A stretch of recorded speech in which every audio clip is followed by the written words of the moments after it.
Добрый день, мяне зовут Юлія Хільман.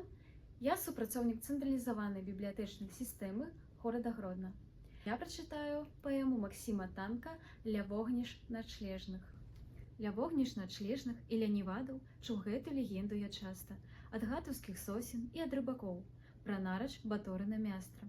На месцы, дзе сёння шум гуман азёр, на золаку раннім крык чаек, быў некалі цёмны нязведаны бор, быў лес без канца і без краю.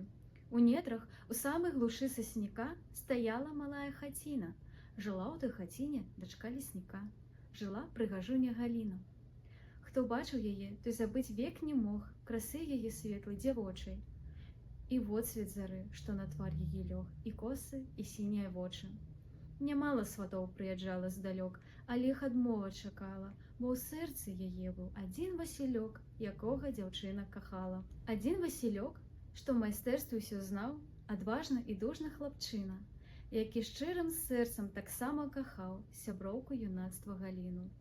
Прыносіў ёй розныя забаўкі ён, то нейкае дзіва лясное, то часам пявунню жалейку, як звон, і нават люстэрка жывое.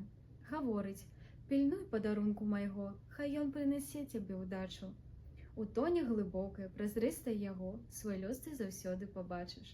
Бо гэта люстэрка, што сёння прынёс, адліў я з цудоўнага сплаву, з крынічных пясчанак, блакіту нябёс, з кахання і мары і славы. Зірнула дзяўчына ў люстэрка, а ў ім высокае сонца яснее, і хвалі ўскіпаюць прыбоем крутым, і чайка над возерам рэе. Здаецца, нішто засмуціць не магло, нішто шчасцю не пагражала, ды лета мінула, і гора прыйшло, з асенню хмарай навалай. Вяртаючыся з палявання дамоў, аднойчы ўбачыў Галіну уладар неабсяжных палёў і лясоў магнат ненавісны Барына. Убачыў, спыніў каля студні каня, каля лесніковай хаціны, пытае ў Галіны: «Адкуль ты, чыя і як ты завешся, дзяўчына?» Не верыцца мне, што ў глушы сасняка на гэтых засмяглых палетках магла ты расці пад страхой мужика, нябачная папараць кветка. Паедзем, красуня, са мною ў палац, як кралю цябе прыберу я. Дарма на ўгаворы пан часу не траць, бо ехаць з табой не хачу я.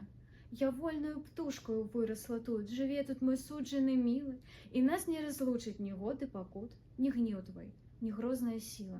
Яшчэ мы пабачым. Барыны ўскіпеў, і злосны каня ён прышпорыў, панёсся як прывід і знік сярод дрэў старога прадвечнага бору. А каб даведацца, што здарылася далей, вы можаце адшукаць гэтую паэму ў нашых бібліятэках горада Гродна.